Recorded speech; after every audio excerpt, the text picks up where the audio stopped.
S-Word, featuring Gavin and Master Tesfatsion. And a squad of big-name contributors. The S-Word from talkSPORT.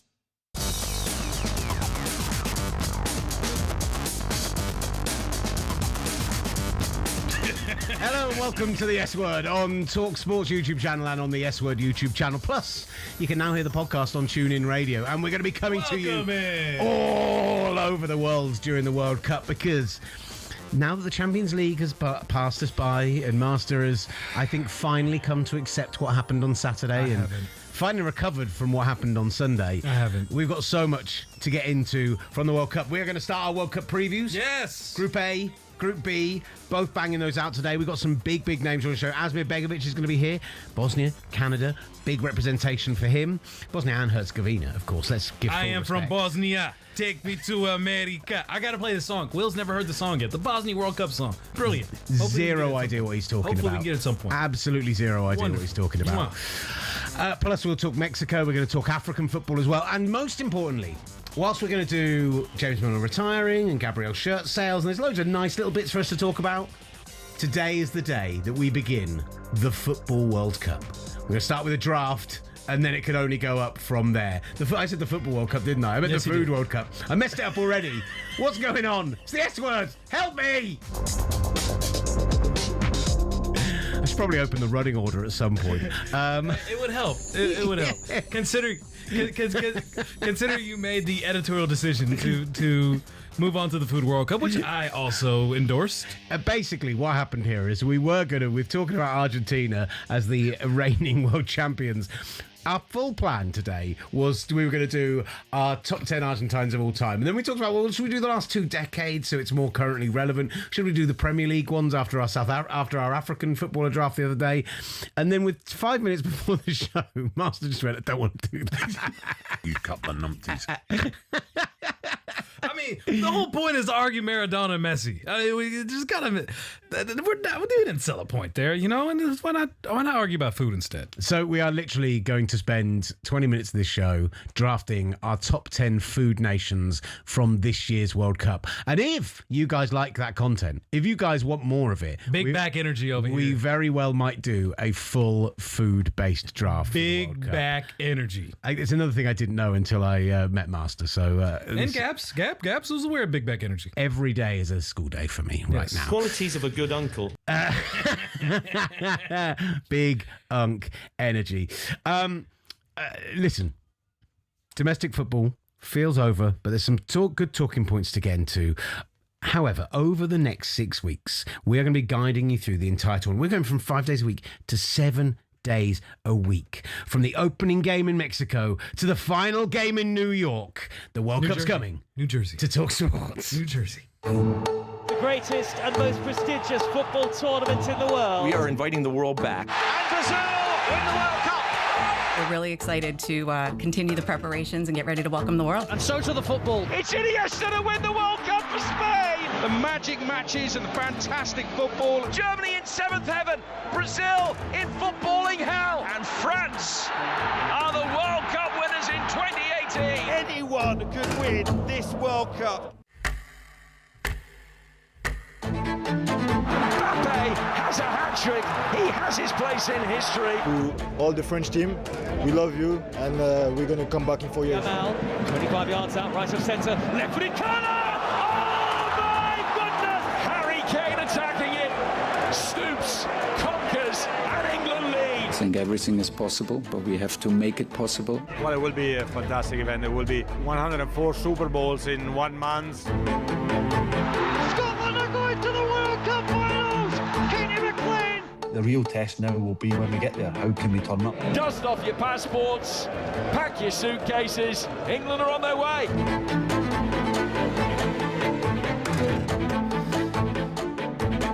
Yeah, we are just over a week away from the World Cup getting underway. Thursday, the 11th of June. And I've just realised after Gabs told me that he'd written a thing for the YouTube channel. You put 10 days to the World Cup and it starts in 9 days' time, Gabs. We're the numpties. A couple of numpties on the other side of the glass is what I see and what I hear. What does that even mean? Couple of numpties.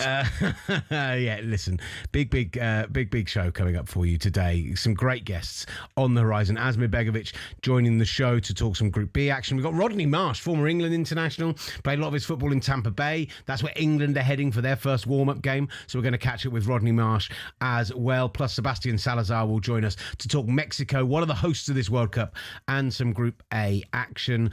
Where do you want to kickstart? With the domestic news first. Lots of little bits of news, lots of little things to get to.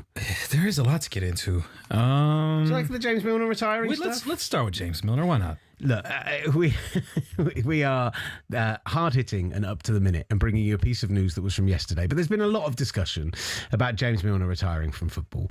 And listen, the guy has an untouchable record in terms of a staggering 658 Premier League appearances, making his Leeds debut all the way back in 2002. And the fact is, there's a stat that you pulled up the other day, this is now the first time since Bobby Robson became a manager in 1967 that there is not a top-flight player who's going to have been coached by Bobby Robson going into next season. My question is, when you look at his CV, when you look at the amount he's won, when you look at the amount of games he played for England, when you look at all of this, should James Milner be held up as a Premier League legend, as an all-time great? I think so, off the basis of a concept we love describing in America. The Iron Man. The Iron Man. The player that is consistently available, that plays through pain, that takes care of his body, and is able to create a career of longevity that spans over a course of a decade plus. And with Milner, he was able to win basically everything with 3 Premier League titles, a Champions League trophy, a couple cup titles as well. His longevity is a byproduct of his availability, his versatility. It's like, you know, the equivalent, I guess, in baseball when you talk about Cal Ripken and his consecutive game streak, or even like Brett Favre back when, you know, he would play through pain notoriously consecutively in the NFL. I feel like with James Milner, because of that record that he has for most appearances in the Premier League, he probably fits within that category. The thing is, he's not got the most minutes in the Premier League. He's made a lot of, in his latter Liverpool career and in his Brighton career, a lot of sub-appearances. He doesn't come even close to touching Gareth Barry's record on that front. Gareth Barry, 54,434 minutes. And actually, when you get into it, James Milner is 12th on that list. He's behind Steven Gerrard, John Terry, Jamie Carragher, Sol Campbell, Rio Ferdinand, a bunch of goalkeepers, unsurprisingly, Lampard, Giggs, Gary Speed. Like, there is, yes, he is a utility man, midfielder, right back, played all over the park. He's a great tourist. He's a great leader. He's apparently a very boring man, which he lent into when there was the James Milner boring tweets account, and he jumped in on it and he got involved, and I loved all of that. Yeah. But for me, he's like, if you were to compare him to an American sports person when you talk about this, he's the ultimate Hall of Very Good player. Like, if he goes into the Premier League Hall of Fame based on the fact that he's made the most appearances, I think that would be farcical. I don't think he is a guy that you would put in any all-time 11 for any of the teams he's played for, that you would put to like a status of a great. He's a very good, very solid, very likeable, good around the dressing room kind of player, but he's just never been like 61 caps for England. Like, that's nothing to sniff at. No. Been to major tournaments, played in big games, but he's that guy who's so useful to have around. He's got real sixth man energy, if you want to talk NBA. Is it like the streets will never forget James Milner? Is that kind of what I feel like that's where we are. Not Premier League Hall of Fame, but hey, streets will never forget James Milner. Is that kind of where we're at with this? The villages, the hamlets, they will never forget James Milner. The rural England are never going to forget the impact that James Milner has had on the Premier League. He played the game the right way. He played the game the right way. He's the sort of guy, he'll go into coaching. Yeah, 100%, without question. Like, he feels like the kind of guy that they'll give the England under-21 job to in like 3 or 4 years' time once he's got all his licenses and everything. Maybe he's even a future England manager, who knows? He might be a great coach, but... Takes him to the Olympics in LA, 2028 kind of guy. Just never a guy that you elevate to a... I mean, you never know. But then again, you know, English managers, we know their track record in the Premier League, so...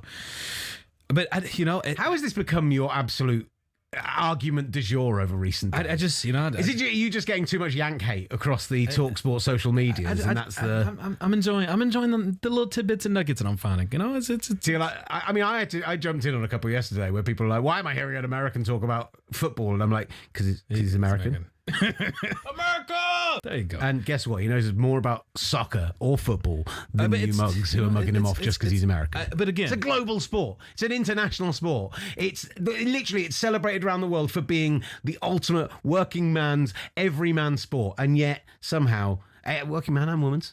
Yes. Just to go down the Will Gavin route of embarrassing himself on his wokeness.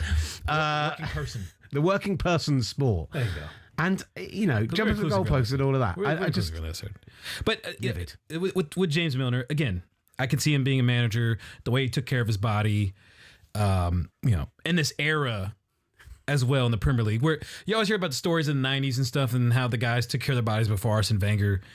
And then Milner's kind of like the epitome of professionalism, if you would like to describe it. And, hats off to him. Deserves all the credit for being able to play as long as he did, experiencing all that he did, winning all the trophies that he was a part of, and being a veteran leader. I just think there's a certain point you can't keep arguing about longevity. Like, yes, the best ability is availability. You've said that so many times on the show. I understand that, right? And that's so true in sports like the NFL, etc., where injuries are so rife. But you can't...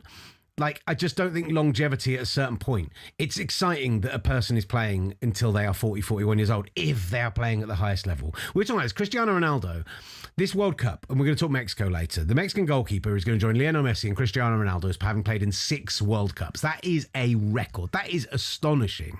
But it's kind of expected for a goalkeeper. It's a little bit different if Leo Messi or Cristiano Ronaldo score 3 to 5 goals in this tournament and take their teams deep in the tournament and start regularly. There's a lot of argument that neither should be. But then you were saying to me, Cristiano Ronaldo wants to play in a 7th. He wants to play when he's 45 years old. If he is picked in the Portugal squad in 4 years' time, if he's still playing his football in Saudi Arabia, or whether it's the Middle East, or whether he's gone to play in America, or wherever it might be, he is getting in there on name brand alone. He's not getting on there because he's the kind of player who's going to win you a World Cup.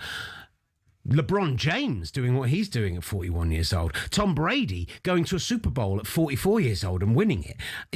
Those are astonishing feats for a person over the age of 40. Cristiano Ronaldo do that Getting excited because Serena's returning to play in doubles action in a relatively meaningless situation. Yes, it's amazing at 44. It's not meaningless, compete, but it just feels very like she's coming back from retiring, from motherhood, from being a wife, from being a businesswoman, and she misses the game and wants to pick up the racket again. What's wrong with that?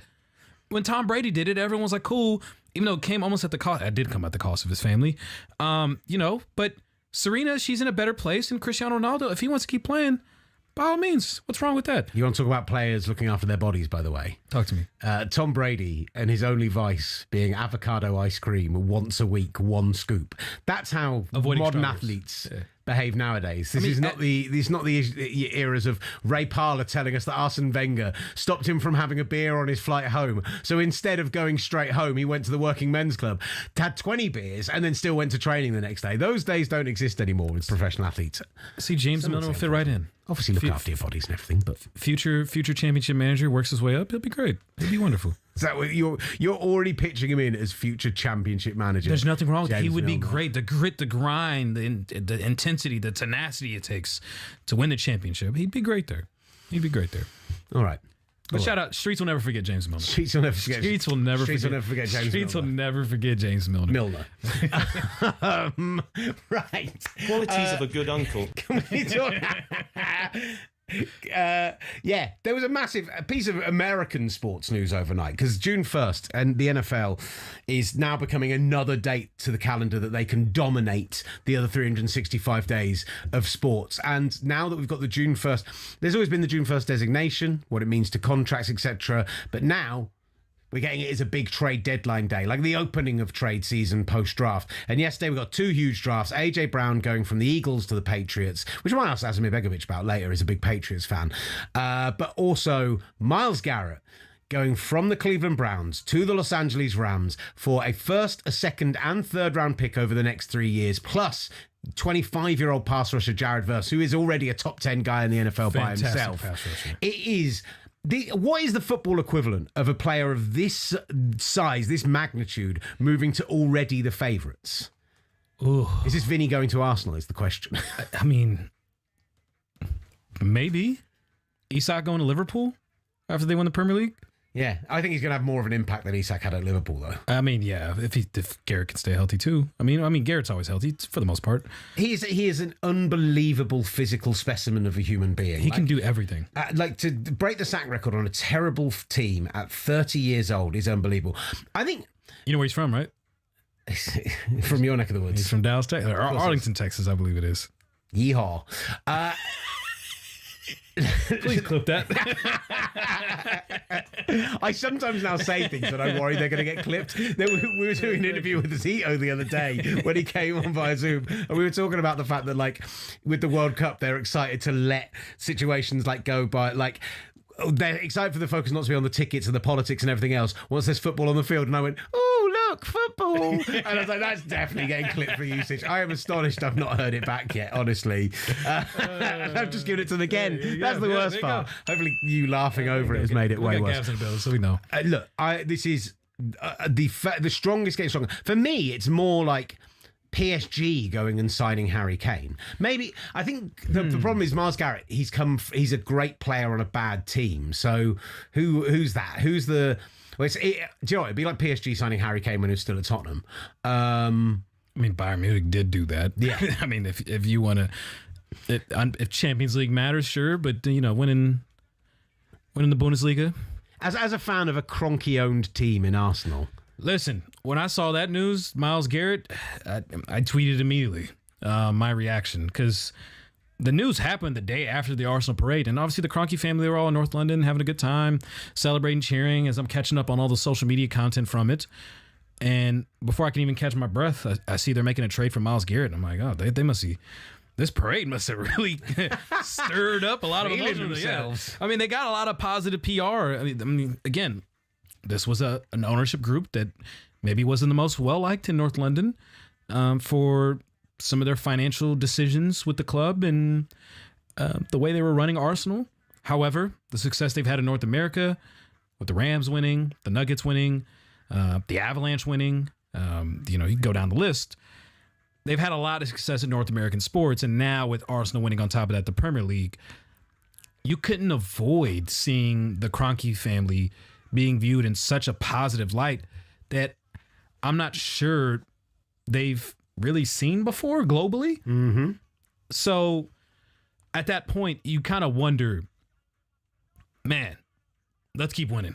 They were watching the S word yesterday after they're all feeling themselves a little bit off the parade. They stick the S word on. They hear Master talking about Vinny Jr. and they go, do you know what?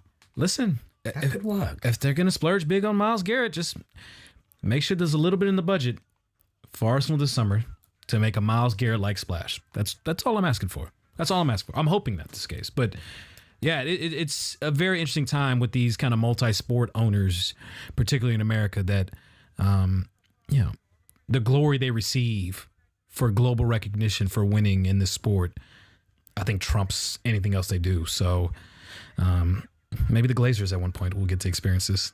We'll see.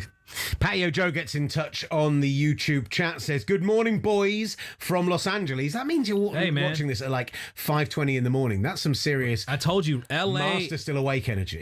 Look, listen here, okay? LA has the best football fans in the country, bar none. I know New York gets all the love, all the praise, but... I don't know. I've been in some Brooklyn bars. It's pretty rowdy. Yeah, but guess what? Imagine being rowdy at 4 a.m. Pacific time. I'm an NFL fan in the UK. I've been rowdy. See, but you can understand that. I'm saying New Yorkers, they're a bit more privileged. They're catered to. Everyone cares about them, thinks that they're like the most prominent group. Imagine bars being packed at 4 a.m. to watch the Premier League. People getting up at 2 a.m. just for the simple fact of trying to set their FPL lineups. To get up and watch Burnley Southampton in the 12:30 kickoff. You know what I'm saying? You're watching a 0-0 Tottenham versus Everton match in the Saturday early game. And people, LA fans, West Coast fans will do that. And they will be up all throughout the night for the final MLS match that doesn't end until 10 p.m. Pacific time. By that point, those New Yorkers are well asleep.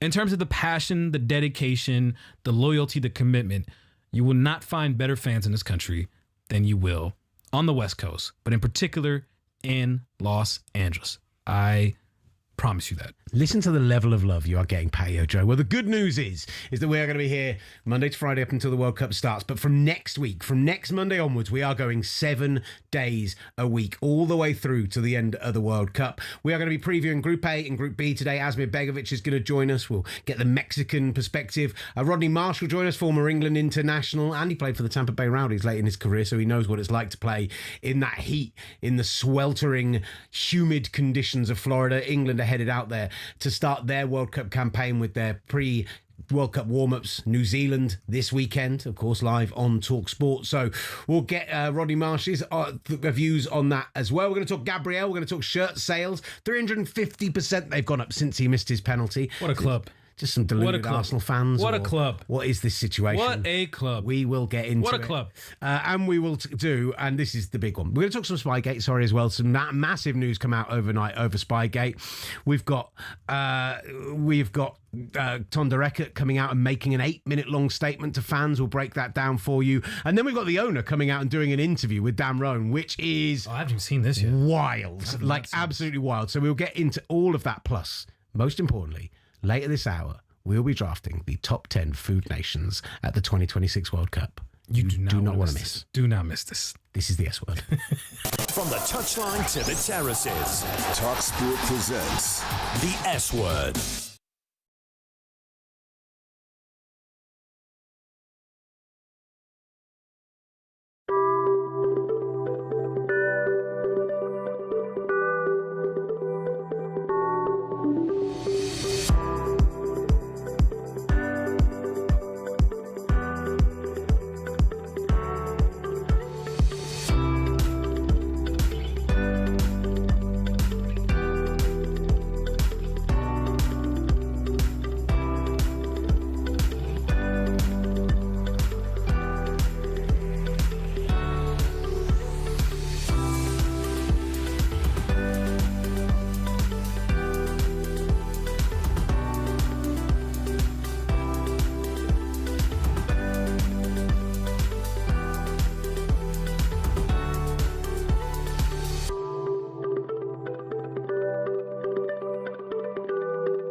talkSPORT presents the S Word.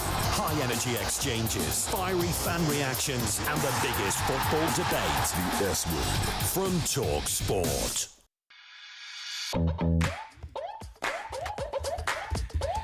Sorry, I'm furiously typing away because we have just got some breaking news on the S word. We were going to be talking a little bit here about the Gabriel shirt sales, and we're going to talk about Spygate as well. I've just also had a bunch of coins thrown on the desk in front of me. This is for the food draft. For the food draft, yeah, most importantly. Yeah, come on.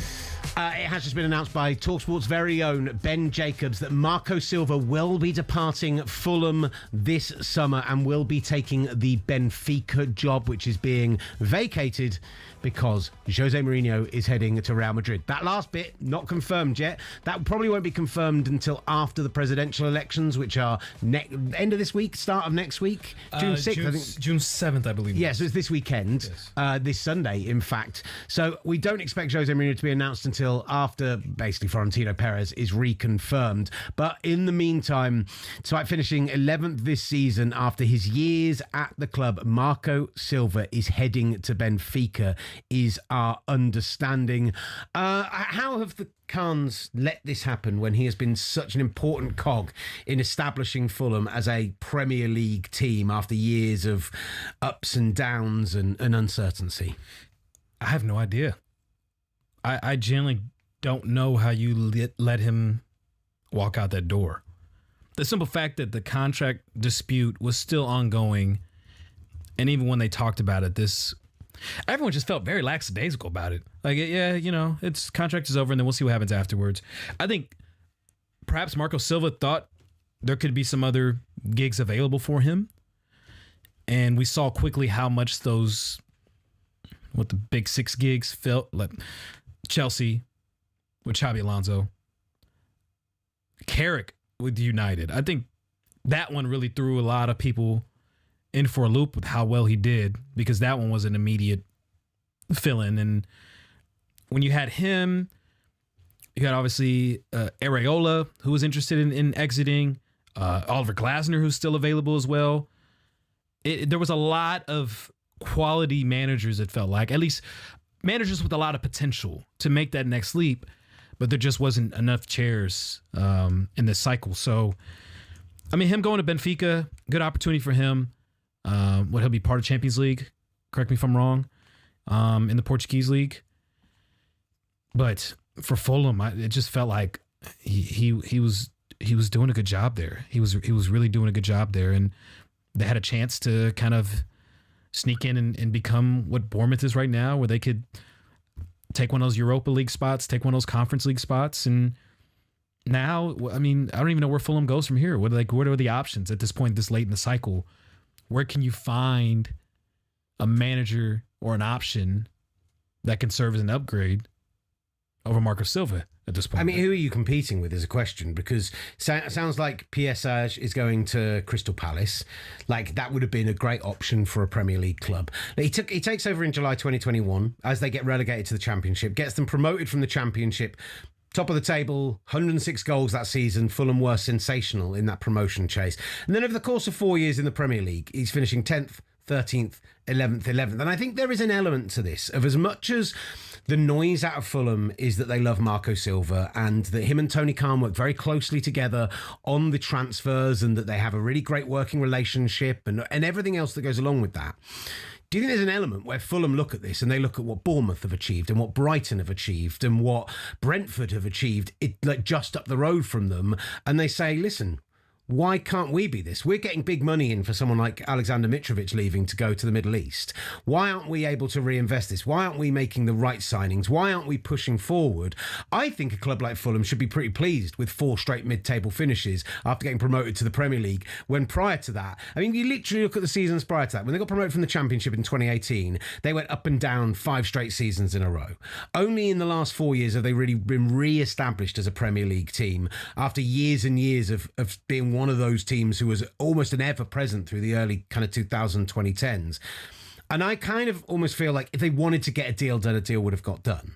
I don't see why the timing of this. I don't see how they've let him walk out the door, how they've not locked this down much earlier. We were asking Tony Khan back in February, why is this deal not done? He said, well, we've been focusing on the transfer window. We've been trying to get everything ready to tackle this season. It will get done in the summer. We want to keep him long term. And I don't know if that's just a bunch of hot air or if Marco Silva wanted to leave. I think a huge amount more is going to come out from this. But I'd love to hear from Fulham fans what they make of Marco Silva leaving the club, because I think this is astonishing that they've just let him walk like this. Yeah, I mean, but where have they really invested their money in? You know, and 2 years ago, they paid $30 million, I believe it is, for Emil Smith Rowe, and they brought in Anderson. Anderson was great.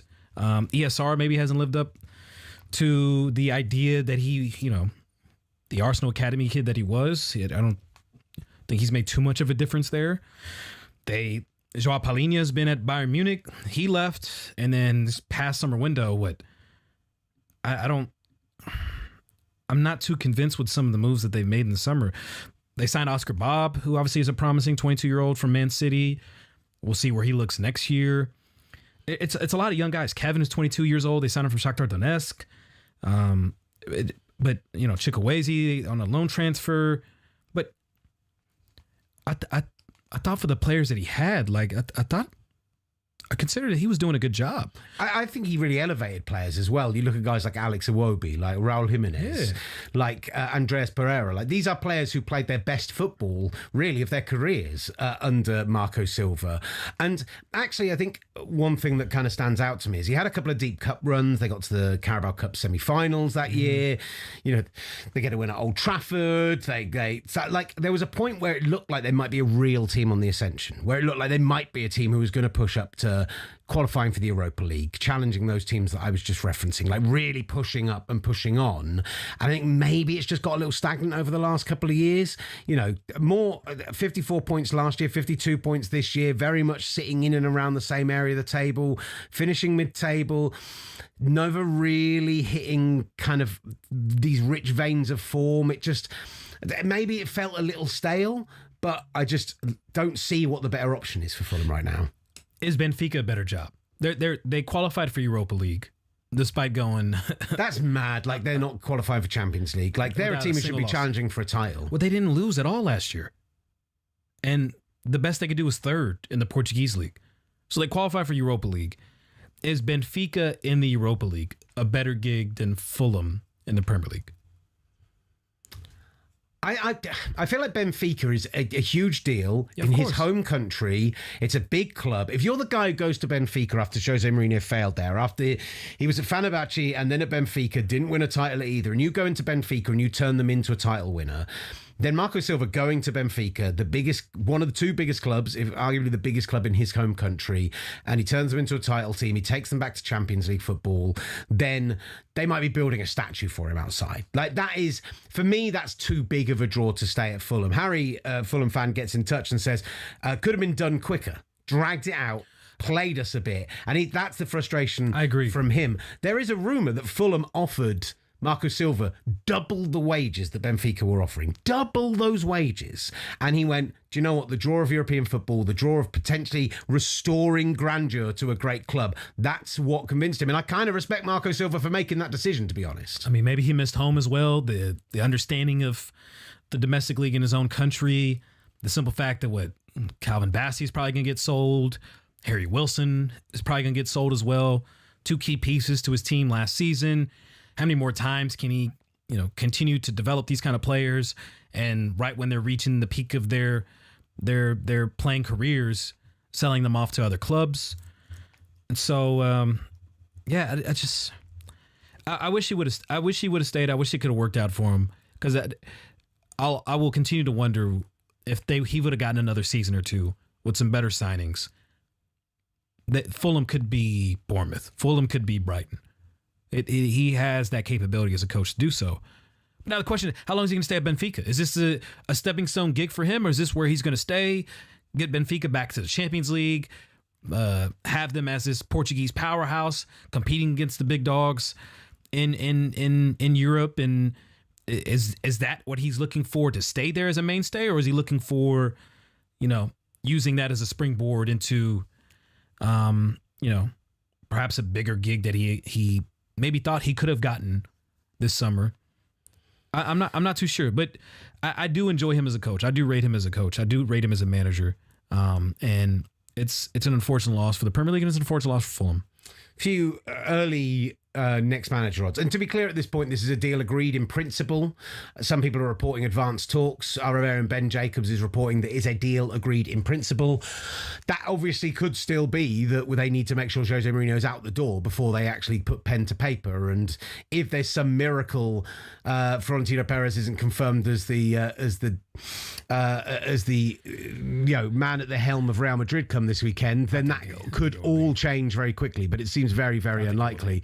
Some early next manager odds for this job, right?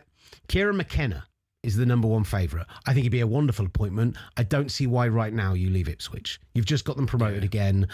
I think if a bigger job came along than Fulham, if a team already in Europe, if Bournemouth came knocking on his door, I know they've already got someone coming in, but if one of those teams came knocking on his door, or if Spurs hadn't already appointed Roberto De Zerbi for long term, or like if there was a team that was either had bigger ambitions right now or was a bigger club in theory, maybe. But I wouldn't take the Fulham job from him. Thomas Frank is mentioned, returning to West London. Oliver Glasner's mentioned, again, going from Palace to that. Is that really an upgrade for him?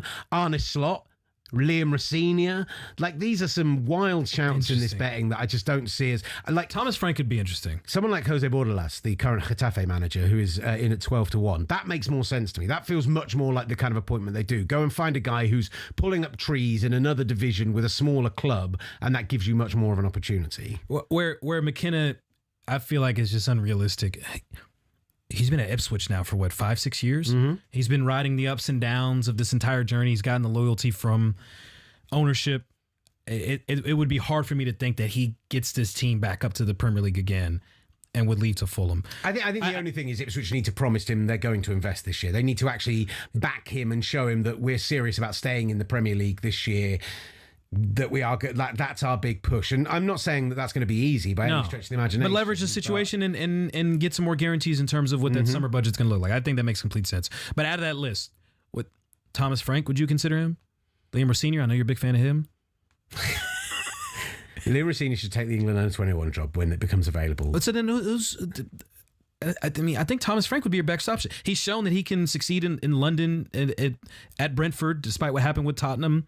A lot of managers haven't had a lot of success at Tottenham. He goes to Fulham, reinstills his principles. How much of a rivalry is Brentford and Fulham, really? Like, they all hate Chelsea. Some of them hate QPR. I don't know if Brentford and Fulham actually have a disdain for each other. I don't know either, yeah. But I'm sure they still do. I'm sure. Is that enough to stray you off to an extent? And like, look, it's a Premier League job. If they come calling, Thomas Frank should chance to reprove yourself after you had a really rough time. 100% as well.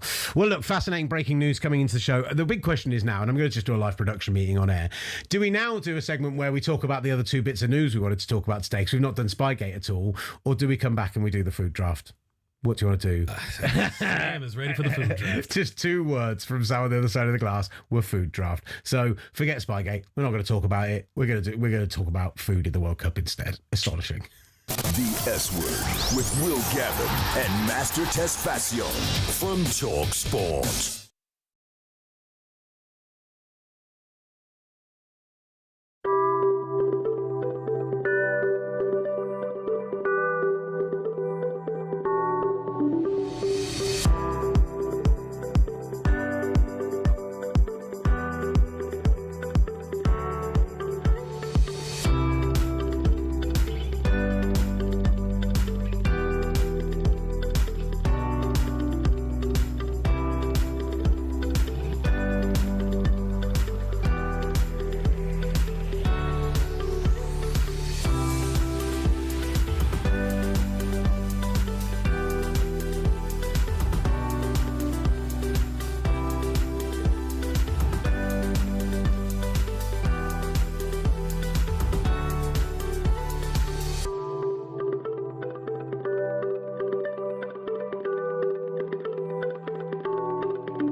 presents The S Word. Listen again and subscribe wherever you get your podcasts and on the talkSPORT USA YouTube channel.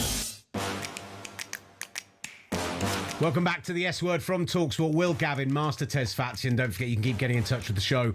We're on Instagram at talkSPORT S Word. We are on X at talkSPORT S Word, and we are on YouTube right now, where you can get involved in the comments. We'd love thoughts from you out there about Marco Silva's departure from Fulham. What size of club are Fulham to the people who are watching this show? Do they need to be going and making a splash with their new manager? Fascinating conversation we've just had in the studio on that very topic. And we've got a big second hour coming up at the show today as we begin our World Cup group previews. Amir Begovic will be here. We're going to talk Canada, we're going to talk Bosnia and Herzegovina, Qatar and Switzerland as we look at Group B. Sebastian will be joining us as well. I can't remember Sebastian's surname. This is Sebastian terrible. Salazar, thank you very much. Sebastian Salazar will be here to talk Group A and Mexico, and we will also be joined by Rodney Marsh, the former England international, QPR legend, and former Tampa Bay Rowdies midfielder as well, to look a little bit ahead to England starting their World Cup in Florida ahead of this tournament. But first and foremost, Master, most importantly, in this segment today, we were going to talk about the top 10 Argentines, maybe all time, maybe the last 20 years. We hadn't quite decided what that was going to look like yet. And instead, Master, we are going to talk about the best food nations from the World Cup. Why talk about Argentine, greatest players of all time, when you can debate about chimichurris and empanadas? It's a fact. Right, we have to decide who's picking first. We're going to do this draft style. Yes. If you saw our top 10 African players in the Premier League history draft, same style as that. We're going to pick our top 10, 5 picks each. If you like this, by the way, we might turn this into a whole World Cup bracket. Yes. I'm just letting you know. If you enjoy this conversation, we might do this throughout the World Cup as just a little seeding that's going on throughout. We're going to do kits. Sam. We're going to do food. If this goes well for Sam, we will do a bracket. So, right. Pick your coin. Okay, what do we want? The 50 cent? Let's do the 50 euros. cent. Let's do the 50 cent. Okay. You going to call it? Which one's heads and which one's tails on the European coins? The one with the we should have picked one that actually has a head or a tail in. Here's the queen. We'll say either the 50. Here's the queen. Come on. 20 pence. Okay, heads or tails? Give me the queen. Okay, I'm going to let it land. It is tails. Willie Gavin gets the first overall pick in the 2026 World Cup Nations Food Draft. Big ginge. And I think at number 1 overall, I might shock the world. Just to give people a bit of an eye of the rules here, we're allowed to include drinks from the nation. We're allowed to include famous produce from the nation, the national dishes, the famous food from that nation. And with the number 1 overall pick, I'm taking Japan. Oh, Japanese food is sensational. you took my number 1 overall. Did pick. I? Yes, Amazing. I really didn't think that was on the board. Sushi, ramen, Japanese whiskey, A5 Wagyu beef. Like a nice little katsu, you know what I'm saying? Oh, just my God. honestly, it is the one food. We have often many times had the conversation about, you know, if you could only eat one food type for your rest of your life. Often people say Italian. No Italians in this draft. Yeah. No Italians available. They did not make the World Cup this year. Again. So, I am absolutely, you know, amazing rice, yuzu, sake, tea. Great tea. So many great teas. I love Japanese food, and I am taking number 1 overall. Japan in the 2026 World Cup Food Draft. That's a great pick, Will. And, you know, I got to adjust my big board. He took 1.1 off the board. Amazing. I really thought that I was going to surprise you with that a little bit. It's okay, though, because with the number 2 overall pick, the Master Tesfatsians are taking... Master Tesfatsion. The Masters is a great... Maybe that's what the London team should be called if they bring the NFL over here. Yes. The London Masters. The London Masters. That was all right. You like that? I've heard it way too many times. People, Master, is that your name? Yes, that's my name. We're taking Mexico, baby. Come on. Oh, yeah. Come on. Mas fiesta. Come on. Who wouldn't want no tacos? Who wouldn't want no tamales? Who wouldn't want no elite elotes? And not to mention, not only do you get your great main courses, I didn't even talk about al pastor. There's so many different porks, beefs, chickens, the side dishes, unbelievable. But let's talk about the desserts. Come on, man. Some tres leches, a really nice tres leches. Come on. Like Mexico, just complete blue chip, well-rounded. They're like a world-class midfielder. They can do it all. So they're the one. They're my number 10. They're my number 10 on this 5-a-side. Mexico's holding down the forward. They can give it everything I need. I love it. I would have taken Mexico if I hadn't taken Japan. They're 1 and 2 we've chalked with. That's fair. Yes. I feel like I might need to head to Europe. This is where it gets tricky because I feel like from here on the board, all bets are off. All bets are off. I might go classic here.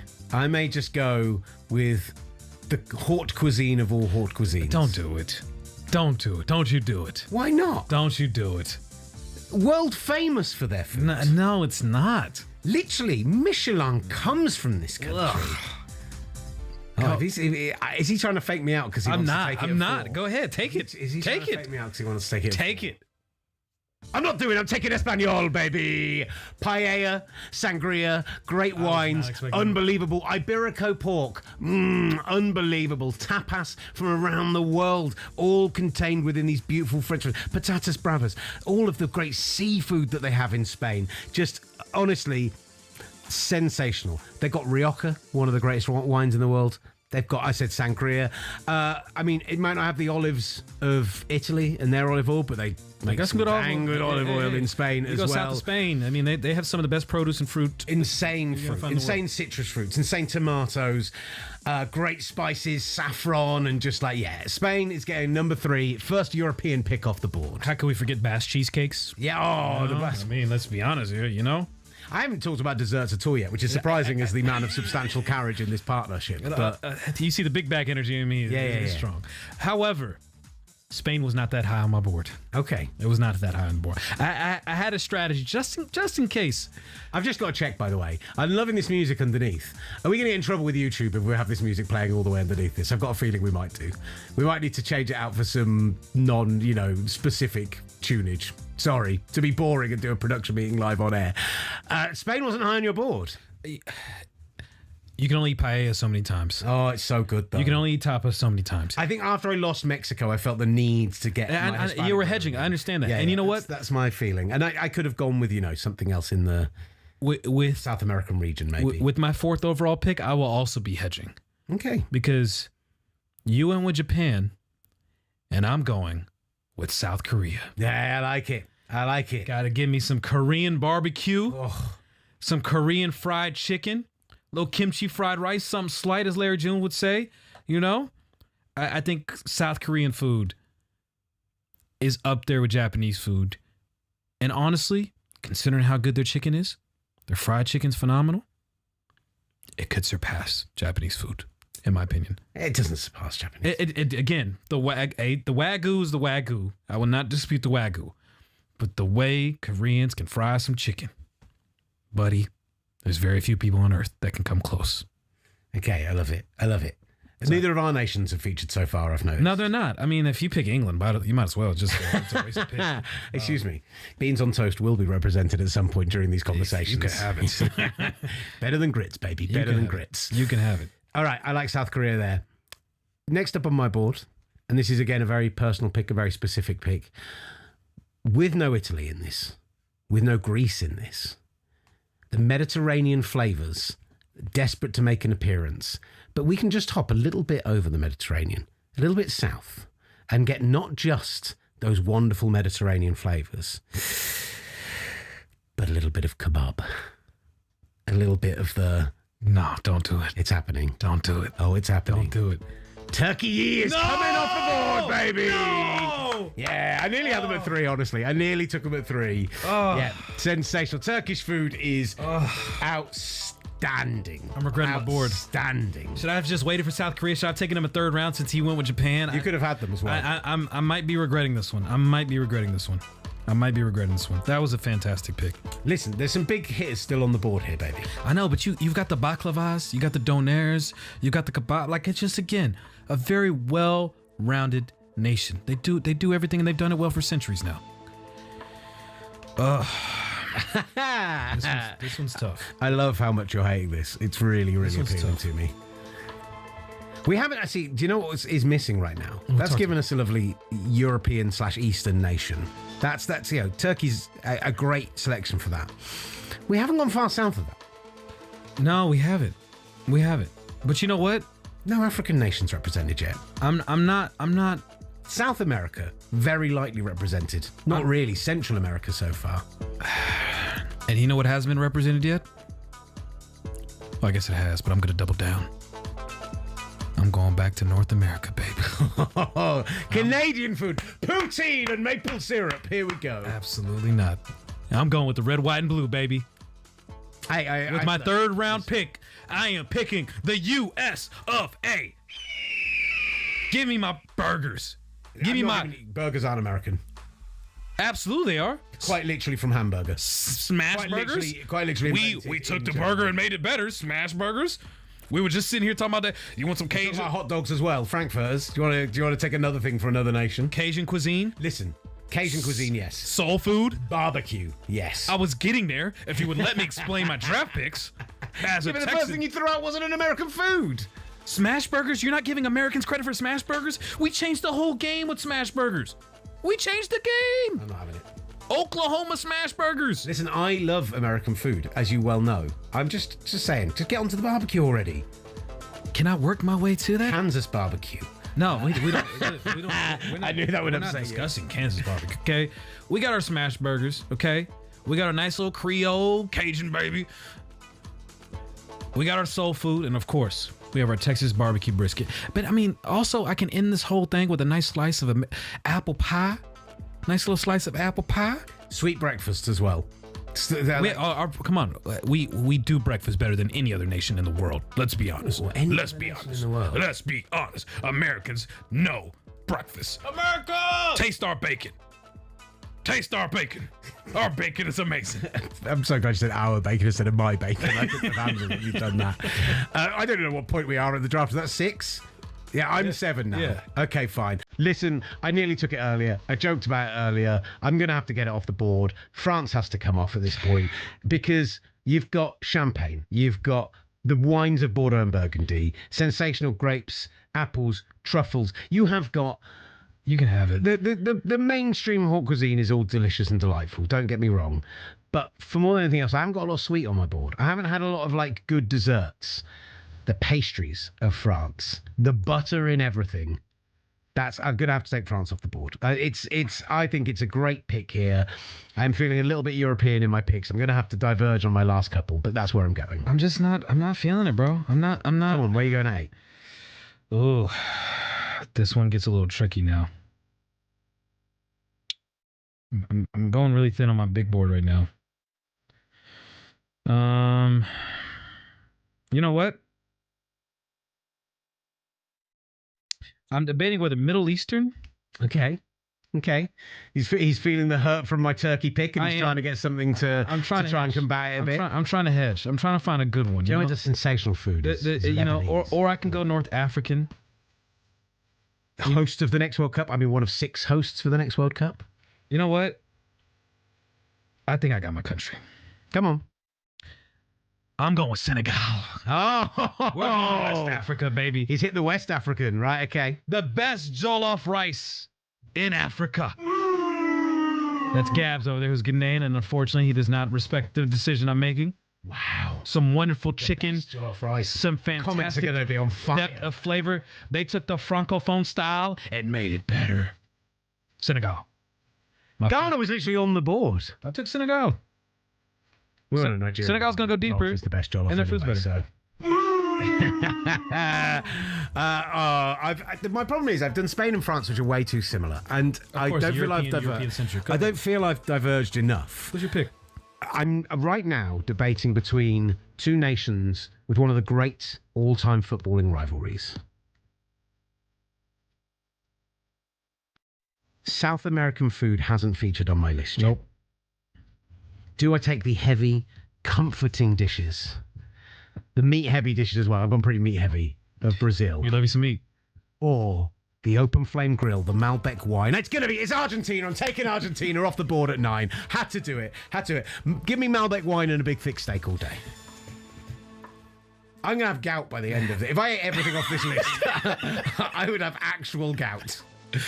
I'm so glad you went Argentina because you left Brazil on the board. You taking Brasilia? Nice. Come on. Okay. The amount of times I've been to Fogo de Chao, this is all I can do. Keep that green card on my plate.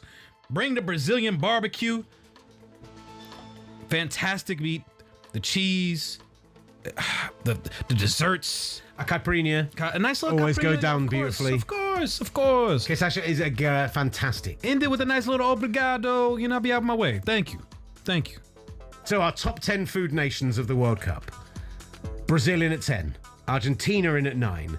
Senegal in at 8 was Master's pick. I took France at 7. USA in at 6, just missing out on the top 5. Turkey siding in at 5 for Will. Master took South Korea.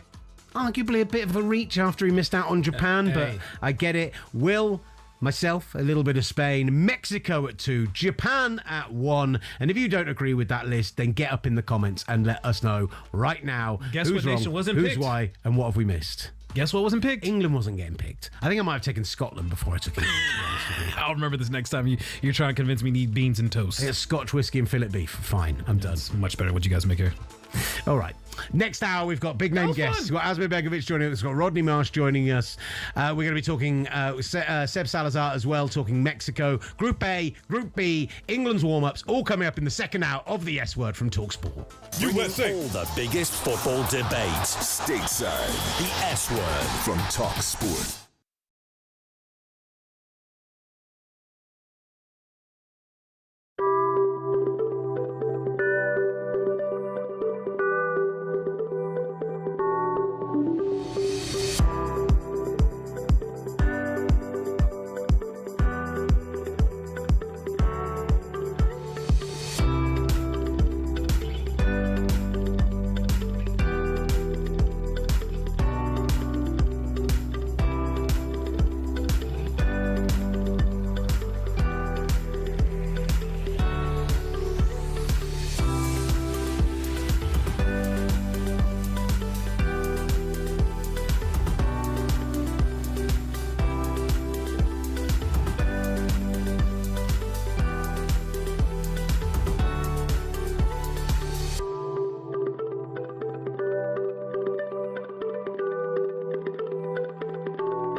S-Word, featuring Gavin and Master Tesfatsion. And a squad of big-name contributors. The S-Word from talkSPORT. Just past 9 a.m. Eastern here on the S-Word on talkSPORT. If you missed the first hour of the show, what on earth were you doing? We had the breaking Marco Silva news. We chatted through some other big topics of the day, James Milner's retirement, etc. And we also just picked the top 10 food nations for this World Cup. I mean, if you're getting that hard-hitting content elsewhere, Master Tesfatsion, I don't know where you're getting it. This was by far one of the best segments we ever had. I'm so hungry right now. I could go for some Korean food, but I'm still regretting my decision. I panicked. I should have taken Turkey in the second round. You missed out, buddy. I panicked. Why did I panic? Anyway, we're going to get to our World Cup previews in this hour. So Sebastian Salazar will join us later in the hour as we talk Group A and Mexico getting the tournament underway next Thursday. But up first, as you always start with Group B in a tournament, delighted to say that we've got a big guest joining the show who has representation in two of the camps involved in Group B from this year's World Cup, because we've got the hosts, or one of the three hosts, Canada, we've got Bosnia and Herzegovina, we've got Qatar, last time's host, and we have got Switzerland. I'm delighted to say that the former Bosnian goalkeeper and also grew up in Canada, the brilliant Amir Begovic is now on the show. Amir, how are you doing, brother? Hello, gents. We really appreciate you taking the time out to join us. How excited are you now we are just 9 days away from the start of this World Cup? Well, first and foremost, guys, thanks for the lovely welcome. You don't get that every day, so it's nice to be with you. But really looking forward to the tournament. I think, as most football fans, you know, this World Cup sneaks up on you a little bit. You think it's a ways away, and then actually it's starting next week. So can't wait. Should be a great tournament. Lots of good games to look forward to and great storylines. Group B is an interesting one, with, of course, Canada making it to their third World Cup, being based in Vancouver, having 2 of their 3 matches there, being one of the host nations. There's a lot of expectation that Canada could make it out of this group and even potentially win this group. How do you feel about Canada's chances of performing well and excelling and potentially winning Group B?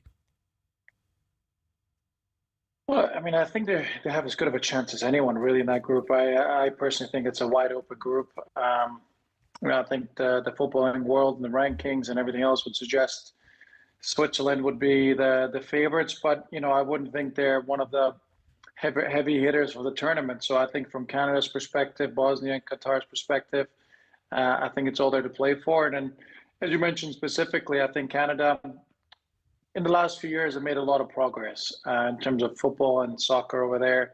And I grew up, 25 years ago, and it was a completely different kind of landscape. Whereas now the players, the opportunities, what they have, the facilities, it's a different playing field. So from that aspect, I think they're quietly confident that they can progress. And I think if they get off to a good start, I don't see any reason why they can't get out of the group. And with the home advantage, with the crowd being behind them, I think definitely they're in a good position to progress. It's interesting because in that group, again, Canada based in Vancouver, having to play 2 of their 3 matches there, including the final match, which I believe is against Switzerland. Switzerland will be based, and I'm keeping in mind the basis here because it's such a vast World Cup, and travel feels like it's going to matter more than anything else, and of course the venues and what you're playing in. And for Switzerland, being based in San Diego, playing their first match Qatar in the Bay Area, then playing in LA, Bosnia, Herzegovina, and then going to Vancouver, traveling over 3,500 kilometers for this final match. With Switzerland, how do you feel they can fare in this kind of environment with perhaps some of the travel burdens that they have to face that obviously the host nation may not have to deal with? Well, I certainly think there's travel logistical challenges for all teams, right? I think Bosnia, no one has it worse than Bosnia when you can look at their whole summer and especially their schedule in the World Cup and the amount of miles they're traveling. But I think if you look at Switzerland, I think they have a really good experienced squad, obviously led by the likes of Manuel Akanji and Granit Xhaka, who've been there and done it. So I think for them, their preparations will be nothing new to them as to how they get ready for these major tournaments. I think basing themselves on the West Coast is the best thing they could have done in terms of having their 3 group games on the west side of North America. So I think for them, you can show with that, with their experiences right there because of where they picked their base. But, I don't worry about their preparation too much, especially with the games. A lot of these well-experienced players have played many different European and world competitions. So I don't see any issue for them getting ready for these games. How is Jesse Marsch viewed in Canada, and what would be considered success for this home nation at this World Cup? Jesse Marsch is viewed as an investment for sure, and I think a big get for Canadian soccer. I think they went certainly big fish hunting, I guess you can call it, when they were looking for the next manager, leading him into this home World Cup, which is a huge deal. I mean, it doesn't happen every day. So for them, it was a massive deal to get Jesse Marsch, someone of a European pedigree, with the likes of Leeds United, with Salzburg, and obviously the career he had as a player as well. So for them, it was a big get and someone they wanted to invest in to lead the program. They've just extended his contract, leading him into hopefully the next World Cup as well. So they're very pleased with what he's done. And I think he's definitely brought a bit of recognition to the whole program. It's not easy for Canada to attract the managers. I think this tournament helped. So they definitely look at Jesse Marsch as someone who can lead him going forward, but also a big get and a high-profile management hire. That is, I guess, the question, right? They have getting out of this group would be massive, and if you can get a win in a knockout stage as well, which if you top the group, who knows who you could face? It's definitely a possibility, but when you're hosting a World Cup, it's one thing. It's if Jesse Marsch can take any growth they can get from this World Cup and turn it into an appearance in 4 years' time in that wild, global, worldwide World Cup we've got coming on the horizon. Like, is there a bit of a view of this is a World Cup about building forward to the future, not so much about what can be achieved here? Hardly. I think that was probably more the viewpoint on the last World Cup in Qatar. I think at this one, there is an expectation. I know you asked me earlier. I think there is a bit of an expectation, like to get out of this group and actually achieve a result. It's not something Canada have ever done before. So I think with the group and the teams and how wide open it does look, I think there's definitely a bit of an expectation in Canada. I know they played against Uzbekistan at Edmonton last night and won in a tune-up game. So there is definitely a bit of a quiet expectation for him to get out the group. I don't think, judging by the contract extension, it's not be all and end all if they don't get out of the group. But I think definitely the way the game has grown and the investment they've made into the national team, there's definitely an expectation to try and get through.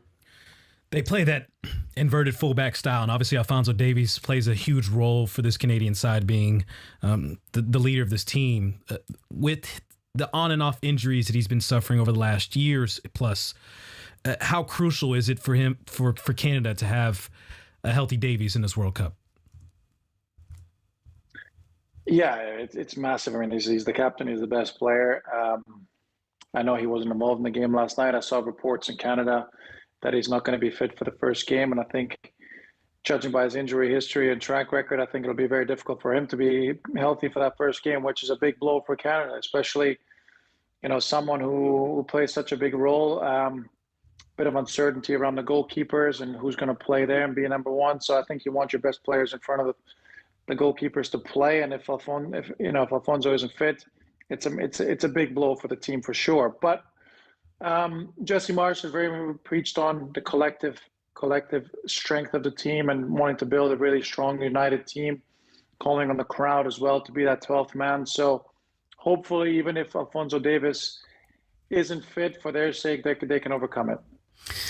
Talk to us a bit about your home nation, Bosnia and Herzegovina, who qualified for this World Cup in kind of one of the most dramatic fashions possible. And I think many people saw who they were coming up against, and despite all the issues in Italian football, probably thought that was a cakewalk for them, but there were huge expectations on the Italians. What has it meant for the nation to qualify past Italy of all people, and what are the expectations for the next month? It was a massive achievement. There's no getting away from it. It's an incredibly small country with not a huge terms of footballing tradition ever since the independence from the former Yugoslavia many years ago now. And, this is the second ever major tournament the team has qualified for. So when you look at the last few years and the challenges that team has been through and the changes of manager and the drop in the world rankings, it was sort of a longer-term project that Sergei Barbaras took over a couple of years ago, more aimed at probably the Euros in 2028 rather than this World Cup. So I think it's definitely been a pleasant surprise for everyone to qualify. The group they had in terms of qualifying was relatively gettable. And when they didn't qualify out of the group and Austria went as the team with a direct placement, everyone thought that Bosnia's hopes and dreams of the World Cup had gone, really, realistically, because having to go to Wales in Cardiff and win, then most likely having to play Italy and win in the space of a few days was always going to be a massive challenge. So full credit to everyone involved for actually getting over that hurdle and qualifying. So the expectation for the World Cup is almost like it's a bit of a free hit. This team wasn't quite supposed to be here. There's a newer generation of younger players coming through who are more aimed at the next couple of tournaments. So actually for them, this is going to be a massive experience and learning curve. And maybe without the pressure, they can do some damage in that tournament as well. You never know. Like we said earlier, that group is wide open. So for them, there isn't a huge amount of expectation on them. And I think you should give them a lot of freedom to express their game and enjoy the whole experience.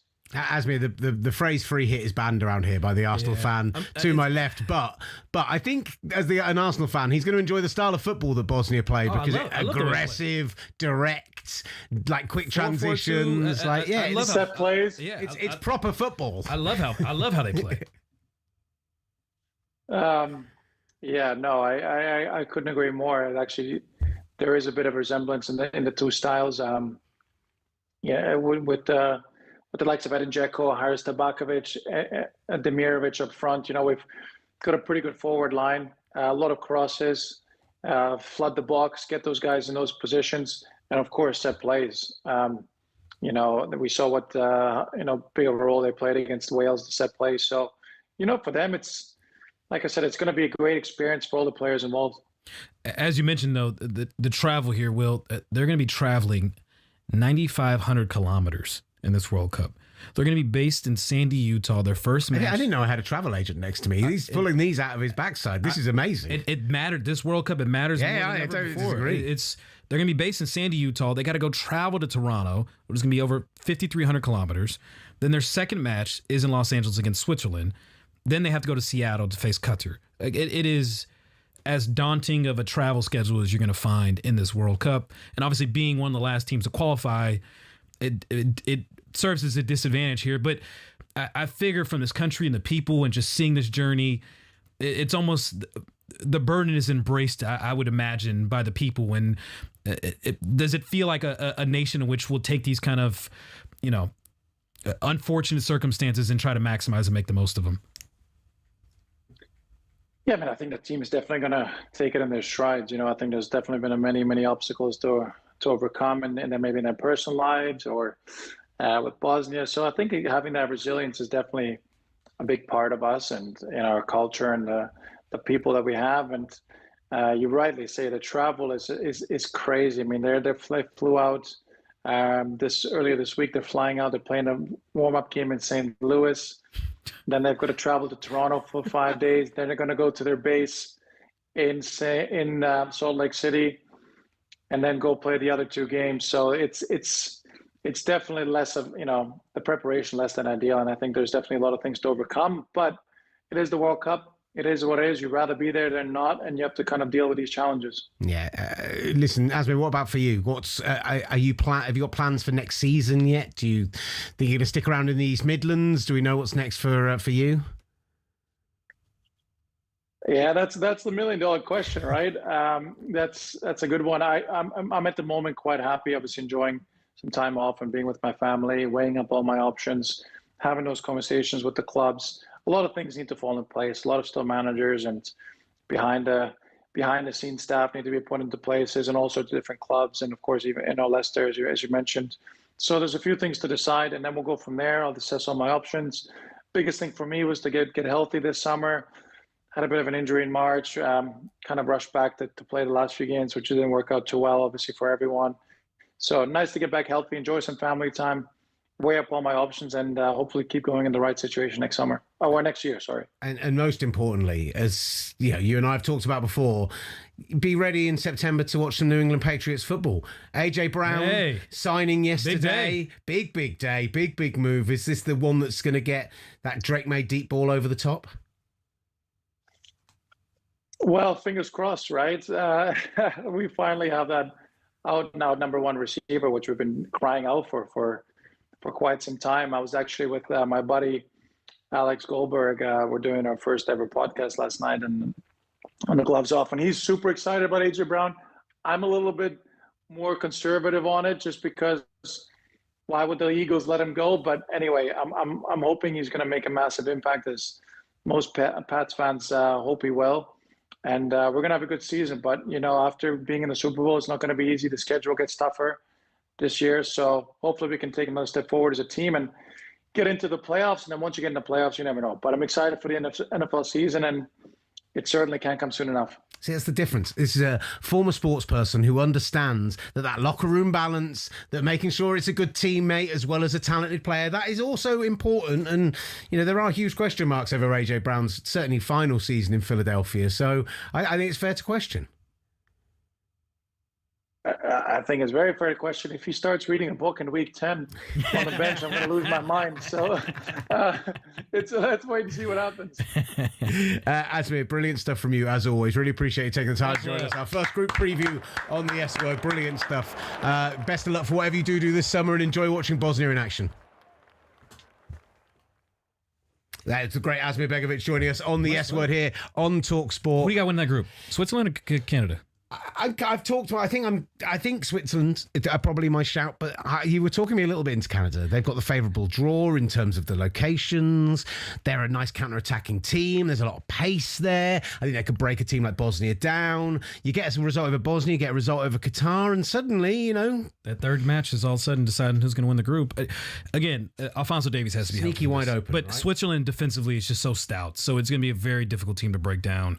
But again, I didn't mean to sound like a travel agent, but that's just the fact that, I truly enjoyed it. There's going to be certain nations in this World Cup that are going to have a massive advantage because they will just not have to travel as much. As much as I hear Europeans complaining about a 2-hour travel for a weekend match. Here we go.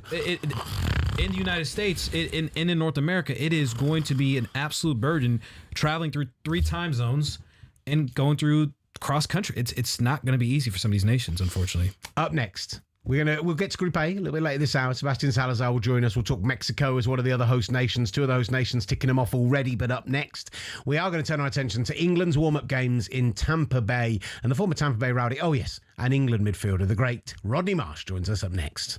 The daily deep dive into the world of football. The S Word from talkSPORT.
Just 2 hours of full-on football dialogue. Every day, talkSPORT presents The S Word. You're back with the S Word on talkSPORT. Myself, Gavin, Master Tesfatsion, bridging that gap between the North American soccer fan and the football fan here in the UK. Loads of ways to get in touch with the show, Master, off that side. If you'd love to do me some game show style pointing. At talkSPORT S Word on all of the major, on Instagram, on X, and of course on YouTube, where you can get in the comments. Beautiful. In the comments, by the way, Patio Joe gets in touch and says, Oklahoma smash burgers, clearly American. Also asks, does the Brits even know what a Blackstone is? No, they have no clue. They have no idea. I nearly bought a Blackstone. They have no idea. I knew that my wife would actually kill me. The sanctity and the severity on my big green egg, it's fine, that we take with burgers. They just would not understand. It means more to us. Ollie gets in touch, says, what about England? Bangers, Yorkshire puds, roasts, cakes, fish and chips, curry. He can't claim curry for English. Full English. He also You're said, going to claim jerk chicken too? He also said baked beans on toast. That's so he's one meal sassy. Nope. Whereas Raoul gets in the chat and says, English food is terrible. So there you go. Thank you. But forget the World Cup of food and let's think about what England we can are go back do if you want to. On the field, because they are headed out to Tampa Bay for their warm-up games ahead of this World Cup. A chance to get and try and adjust to the humidity, the heat that we saw in the Club World Cup last summer, and of course we're going to be seeing in Dallas, in Boston, and in New Jersey over the group stage games. I'm delighted to say a former England international, QPR legend, and a man who's played his football in Tampa Bay as well. The great Rodney Marsh now joins the show. Rodney, how are you, brother? Hello, boys. Hello, everybody back in the old UK there. It's, I'm in Tampa, Florida. It's 80 degrees and not a cloud in the sky here. And to your point, guys, you're just chatting. Today for lunch, I'm having a Philly cheesesteak sandwich. Whoa! I didn't even mention the cheesesteak. Rodney, thanks for reminding me why American food is so much better than England. Thank you so much. Well, I was born in England, guys, and I can tell you that American food, oh my word, that's why we all put on so much weight. I was going to say, Rodney, you're in sensational shape. You're looking fantastic. Yeah, thank you. Yeah.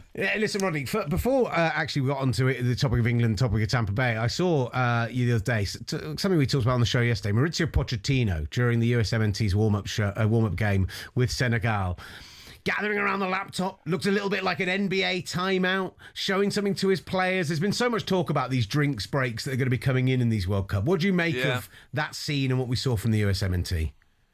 Well, a couple of years ago, I have a show in America, a national radio show called Grumpy Pundits, which is quite funny actually. And a couple of years ago, I said that eventually I think FIFA will get soccer, as we call it in America, to be 4 quarters. It'll become a 4 quarters game, and the more I see the game, the more it's looking like it could be, doesn't it? Would you be keen on that? I mean, you know, you are a man who has breached between the American and the English. I think a lot of fans here would balk at the idea of breaking tradition, but is it something you'd be positive on? I came back to America, from America in 1977-78 to do a series of TV stuff at the end of the season over there. And I was talking to Terry Venables and Malcolm Allison. We had a bit of a lunch. And I said, guys, you won't believe this. I said, America is so much better at sports. I said, we've got in England, I said, we've got to get the teams to put the names of the players on the backs of the shirts. And they looked at me as though I had 3 heads. And then, like 10 years later, we got the names on the backs of the shirts, and we're doing American things, and there's American owners in the Premier League, loads of American owners. Even Ryan Reynolds owns Wrexham. Come on. Hey, I'm sure they told you back then the game's gone when they started adding names, right? And then now it's normal. Well, that's what it is. The game's gone. That's the phrase, isn't it? But you know, the World Cup. I heard you guys mention a little bit earlier about England and their games and all that. It's not only for all the teams. It's not only the 3 time zones of Central, East Coast, and West Coast. It's also teams have to go to Canada and to Mexico. So I mean, you're looking at a World Cup that is so disparate. And one thing I've got to mention, guys, and that is Pochettino. Over here in America, Pochettino is a name that everybody's talking about. I mean, the way that they won the game against Senegal the other night, Christian Pulisic had a fantastic first 45 minutes. England lost to Senegal last year, by the way, if you don't remember that. And America's beaten them. And it's going to be an absolutely brilliant World Cup. I hope that is the case, and I'm sure there's a lot of people in here in England that are hoping that it's finally coming home. I by the way, do remember that we lost to Senegal. Don't get me wrong at all, Rodney. I remember that very, very well. With England, how do you fare about England's chances? In particular, as we've talked about a lot on the show, traveling almost 9,000 kilometers, over 5,500 miles. Dealing with the heat. Based in Kansas City, having to travel to Dallas, Boston, New Jersey, New York, in this difficult group with Croatia, Ghana, and Panama. How do you feel about England's chances to win the World Cup? Well, Panama's a throwaway game. Brazil just beat them 6-0, and they had their backup players playing second half. So Panama's a throwaway game. There's a great point. It's a great point because I make it, and that is this: in a major tournament, to be the champions, you have to play a minimum 7 games. Now, I think Thomas Tuchel has made a diabolical mistake, and I'll tell you why. Some of these games, it could be game 3, 4, 5, down the line. Some of these games, you are going to need somebody off the bench who's a little bit different. And Phil Foden and Cole Palmer not going, and this is no slight against any other players, but Dan Burn and Jordan Henderson, who are going to get very, very little time. You're not going to bring on players like that to change the game in the 75th minute. And I think he's made a diabolical mistake not taking Phil Foden or Cole Palmer. For me, you call Panama a throwaway game, but I remember drawing 0-0 with Algeria. I remember drawing twice with the United States in the group stages when we most recently faced them. I never feel like an England fan positive enough to talk about throwaway games. And I understand what Tuchel's done, and he's trying to build a squad. When you consider that, say they do top the group, let's talk positively. Yeah. They might have to go to Mexico in the round of 16 to face Mexico in 5,000 meter elevation and 95-degree heat, and then it's potentially Brazil in Miami just down the road from you, and it's I think feels like he's built a squad to try and be robust. But you might be right. Where are the Mavericks? Well, where are the Mavericks indeed? Going back to my day when the World Cup came around in 1970, and there was no Alan Hudson, there was no Stan Bowles, there was no Rodney Marsh, there was no Peter Osgood. I like that you left your name till like 3rd or 4th on that list, Rodney. We all know you wanted to say Rodney Marsh first. We all know. But a good point is this Saturday I'll be at the game. When England play New Zealand in the pre-World Cup friendly games. They're playing one game in Tampa and one down the road in Orlando, and I'm going to watch both games, by the way, live. In actual fact, in the first game in Tampa, breaking news, I am receiving the legacy cap. There you go. The legacy cap that England players get. Yes, thank you so much. That's so sensational. I'll be at the stadium and getting my England legacy cap, but I will be watching to see the second half of the game. Not necessarily how they start, because Harry Kane is Harry Kane. He's captain, he's penalty taker, he's free kicks, he does everything.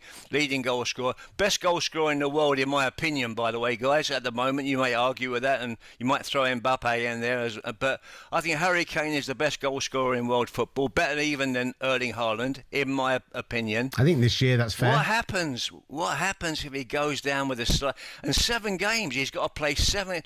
I don't think Harry Kane starts 7 games if England go all the way. I think they rest him. And one more point about Panama.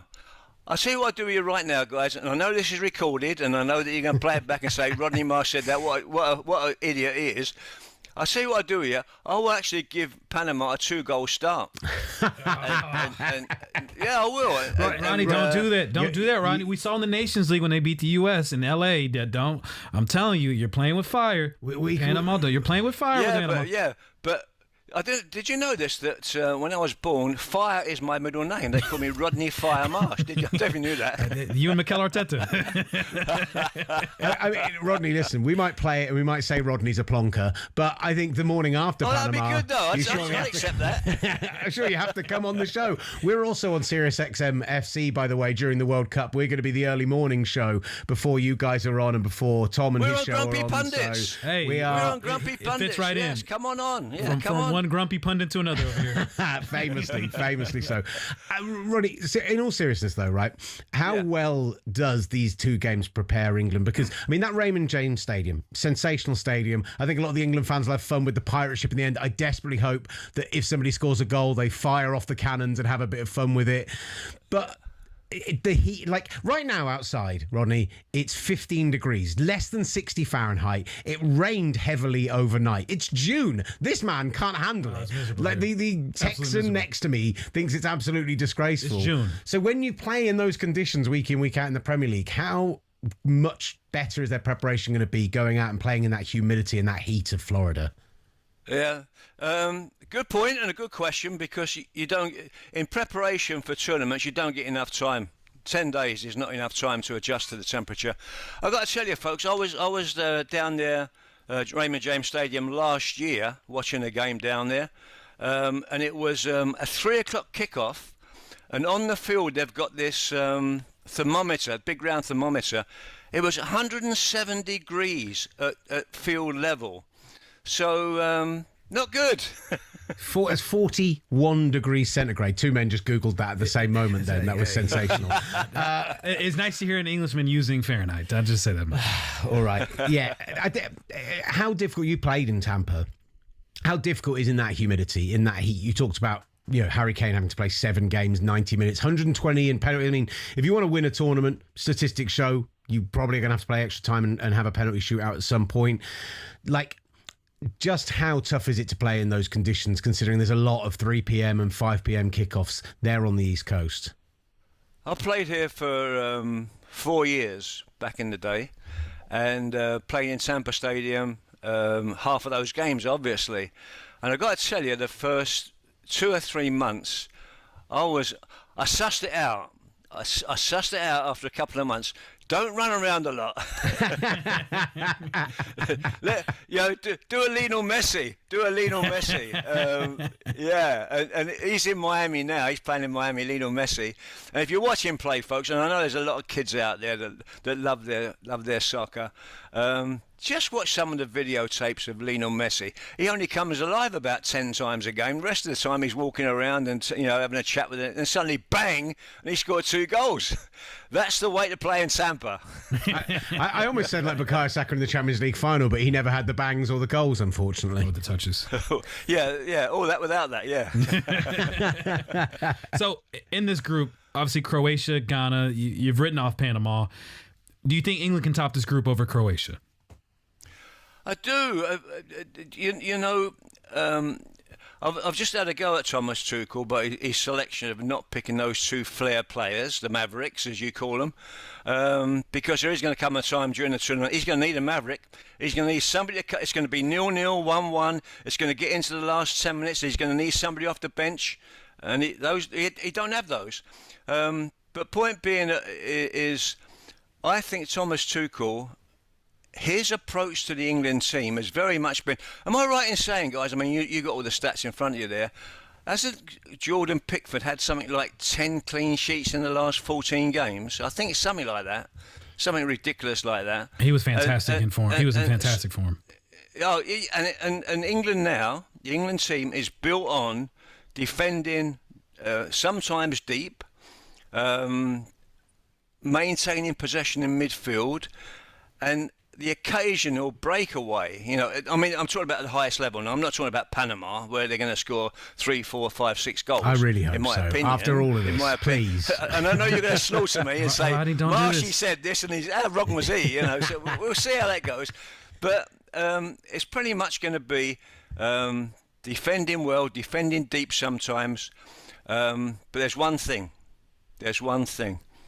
Again, going back to Terry Venables. Terry Venables, 35, 40 years ago, told me, he said, when you're playing a tournament, the first game you cannot get beat. You cannot lose the first game. Draw? Okay. Obviously win, but you cannot lose the first game. And England's first game is against Croatia, isn't it? Yep. Mm-hmm. Now, if I was a betting man, which actually I am, if I was a betting man, I would have 0-0, 1-1 for that game. That's got 0-0, 1-1 written all over it. There you go, folks. That's it. God, you're really making us excited for it, Rodney. Well done. The great Rodney Marsh. They'll make up for it against Panama. Yeah, exactly. They'll exactly. bang 6 goals in against Panama. Oh, no. Listen, I'm not going to say there's drama. I mean, there's going to be plenty of drama in the England games. I'm telling you that right now. In actual fact, I just watched Paris Saint-Germain against Arsenal and I fell asleep. It would send a glass eye to sleep, that game. But there's drama. There's loads of drama, and that's what you're going to have in this World Cup. Beautiful stuff. Rodney, best of luck for the weekend. Enjoy getting your Legends cap and enjoy watching those 2 games, and hopefully we'll catch up with you again soon. The great Rodney Marsh joining us. Thanks a lot, boys. On the S Word. Brilliant stuff from him. Really good fun. Will Gavin, Master Tesfatsion, really rounded up for this. It's been a weird show today. It has been off the rails, and somehow Rodney topped all of us. Yeah, what a man. What a man. More of that energy, please. Up next, however, Sebastian Salazar, you got a lot on your plate. If you're going to try and beat Rodney Marsh in terms of your best wildness, we can't wait as we do our Group A preview as we build up to the World Cup in just 9 days' time here on Vamos! Around here, we only use the F word. talkSPORT presents the S word.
show for people who love football in North America. And I mean the proper kind, where you only use your feet. The S Word from talkSPORT. Welcome back to the S Word. Will, Gavin, Master Tesfatsion, talkSPORT. Get involved in the chat and all these wonderful locations. Instagram, X, YouTube, all over the place. Massive show so far today. Did the food draft. What more could you want? I think we have to do the food bracket. I think we do too. Especially after Rodney Marsh just gave me the stamp of approval on American food. He did do that. Let's see if the people agree. All right, we're doing a food bracket. It's happening over the coming weeks. I'm doing during the World Cup. He's just producing the show in real time. He's not even paying attention. Does not care on the other side of the screen. Rubbish. But we need to continue our World Cup previews. 9 days until it all gets underway next Thursday. We've talked Group B in this hour already, and one of the hosts, Canada. What about Mexico hosting the tournament as part of this Canada-Mexico USA? And listen, they are in a sensational group. They are an exciting team to watch. I am hyped to get some Mexico action in my life. And most importantly, for the nation of Mexico, they were taken number 2 overall in the S-Word food draft, only behind Japan. I'm delighted to say that joining the show to preview the Group A action and also talk specifically about Mexico is the great Sebastien Salazar. Sebastien, welcome to the show, sir. We're talking food brackets. I'm surprised Mexico is number 2, but I'll allow it. He chose Japan first, and with the Wagyu, it's understandable. We agreed 1-2 was absolutely fine. Mexico got tequila. I've got the wonderful whiskeys of Japan though. Like, if I would have been happy either way. I'm going to be sake, some mezcal. Go to Mexico, have the food there, and then be the judge. I think you might have a reseed. Oh, he said we're already doing a redraft. Hey, listen, I went to Mexico City 2 years ago with my wife, and honestly, two of the best weeks of food eating. And it didn't matter whether you're in a high-end restaurant, not that high-end, I'm not made of money, but like a nice restaurant, or whether you're eating from a street vendor, the food was just superb everywhere you went. Absolutely. And we went down to Oaxaca as well. Oh my God.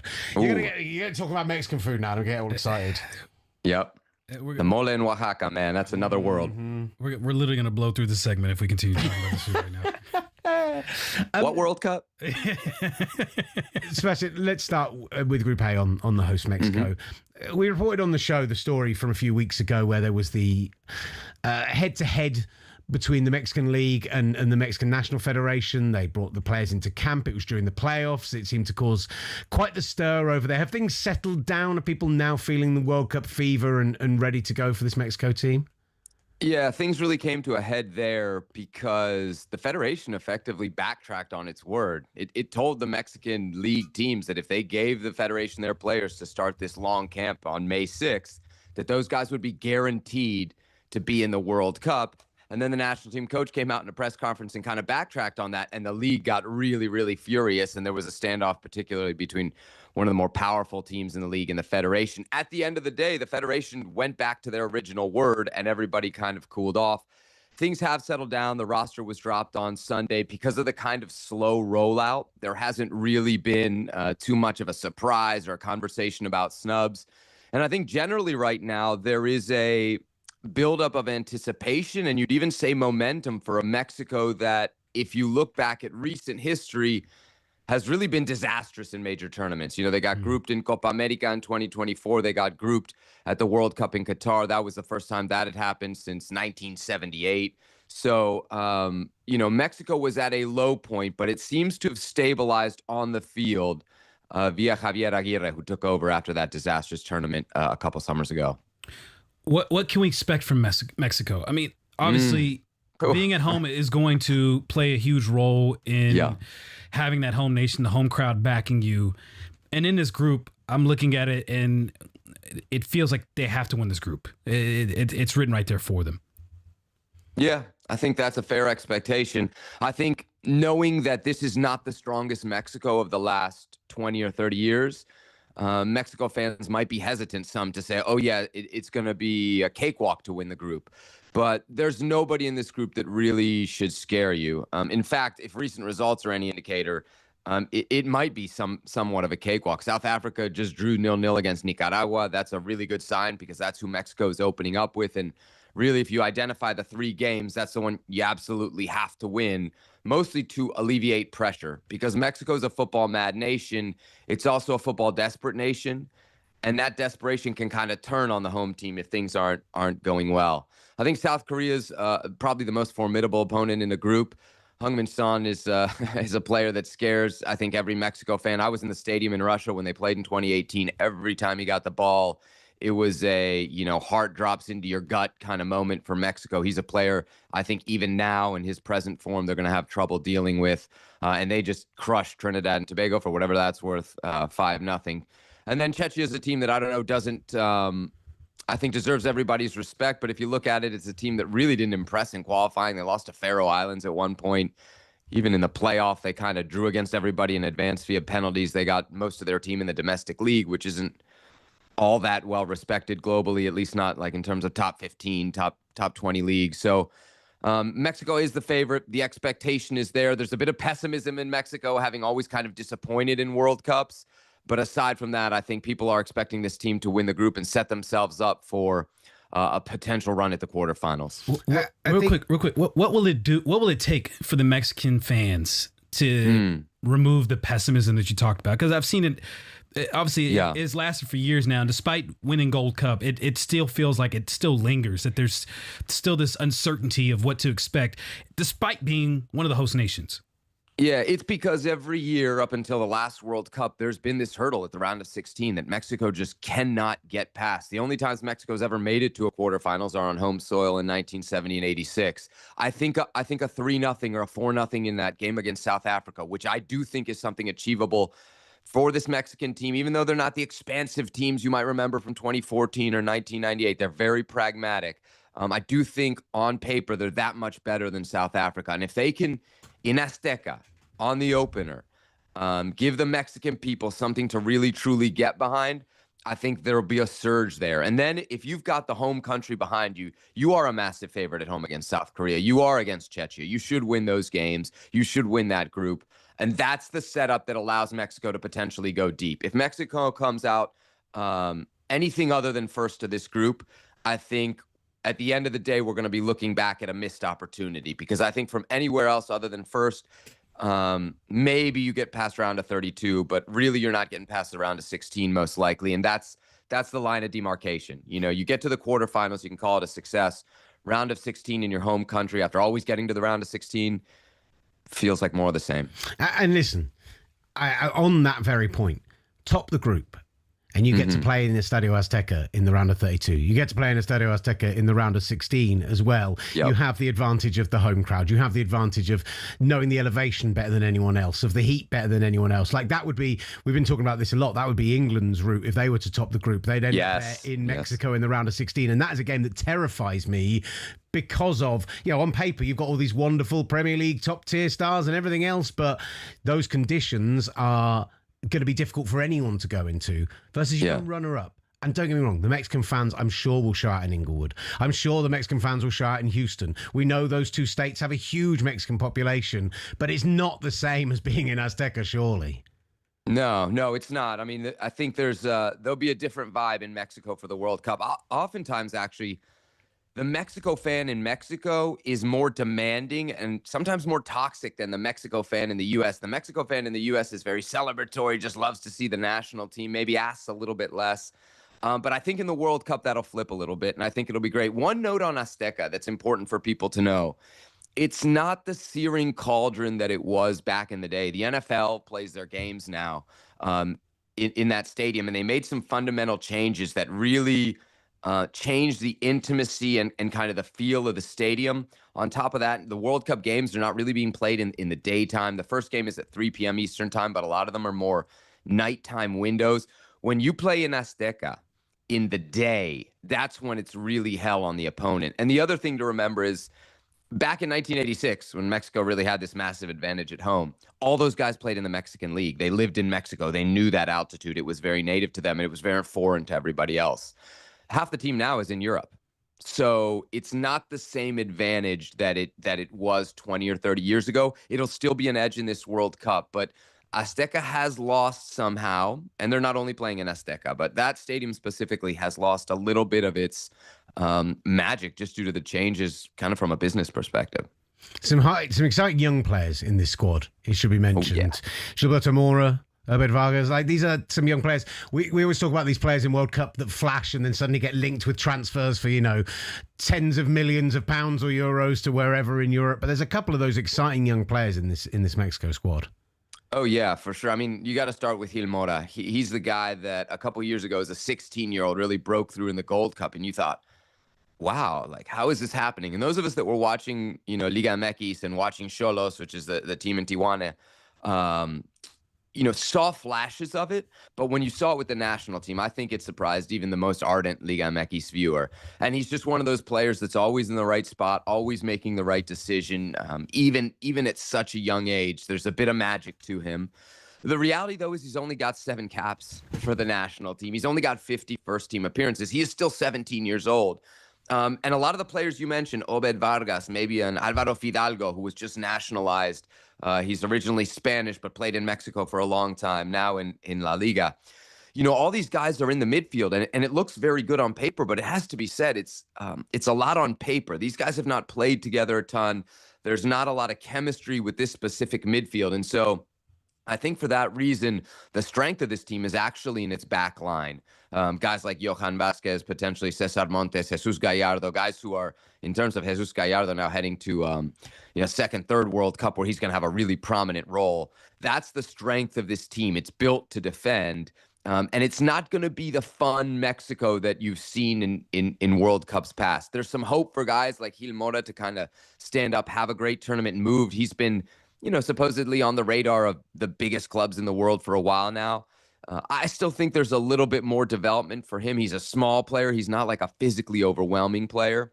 But he is the guy that when you look at the young talent and really this team between the goalie position, which will probably be Tala Rangel, the striker position, Raul Jimenez, and Gil Mora, Mexico's World Cup really feels like it kind of comes down to the boom or bust potential in those 3 positions. To start this World Cup, once again, as we did in 2010, South Africa, Mexico. How cool is that just to, 16 years later to have the same opener between these two nations in Mexico?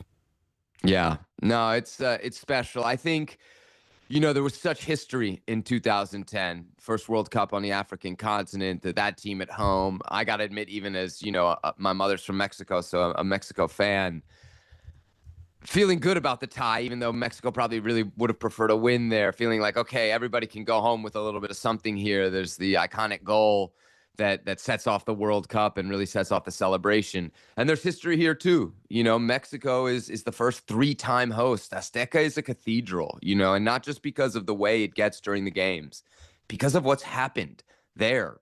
Pelé, Maradona lifting their trophies there. It's really like the history of the sport has unfolded in that special, special stadium. So for these 2 teams in this World Cup to open the tournament and play in that stadium, it feels poetic. And I think it'll be a great moment. And I have to say, from a Mexico perspective, it's the best matchup to kick off with. I think you have to be honest about where the group is, and you feel like, okay, this is the game we want in this stadium to get us off on the right foot. And the counter to that is, if you don't convince, if you don't win 3 or 4-0, the pressure will really be turned up in a way that here in the United States, for instance, I'm in Washington, D.C. right now, it won't be. A win will be good enough for the Americans early on. For Mexico, there's a different bit of pressure. In Mexico, we call it exigencia, that just expectation of the supporter that can turn the other way in Mexico if things aren't going well. Sebastian, we really appreciate your time. So thank you so much for joining the show. Brilliant, Can't wait, baby. Stuff on Mexico. 9 days away. Group A, 9 days away. We can't wait to see you in that opening game and hear it, of course, live on talkSPORT around the world. That rounds off our Group A. Who finishes where? Just quickly at the end. Mexico, then South Korea, then Czechia, and last South Africa. I think I'm feeling the same. I think it's a tight group though. I think South Korea will push everyone. I think Czechia will push everyone. I think it's going to be a really, really strong Those group. other 3 countries, there's a lot of big chances that they miss throughout qualifiers. Who will take advantage of their opportunities? That will determine who finishes behind Mexico. Tomorrow, our group previews continue with Group C, Brazil, Morocco, Haiti, and Scotland. Group D, someone called the United States. USA, Paraguay, USA, Australia, and Turkey as well, all in that Turkey. group. So we will preview all of that. Felipe Cardenas, John Cottrell will join us, Pentenorio as well. Brilliant show coming your way tomorrow. Don't forget, keep interacting with all the stuff we put out on all those social medias. Back tomorrow to continue the build-up to the 2026 World Cup. America! From kickoff to the full-time whistle, talkSPORT presents The S Word.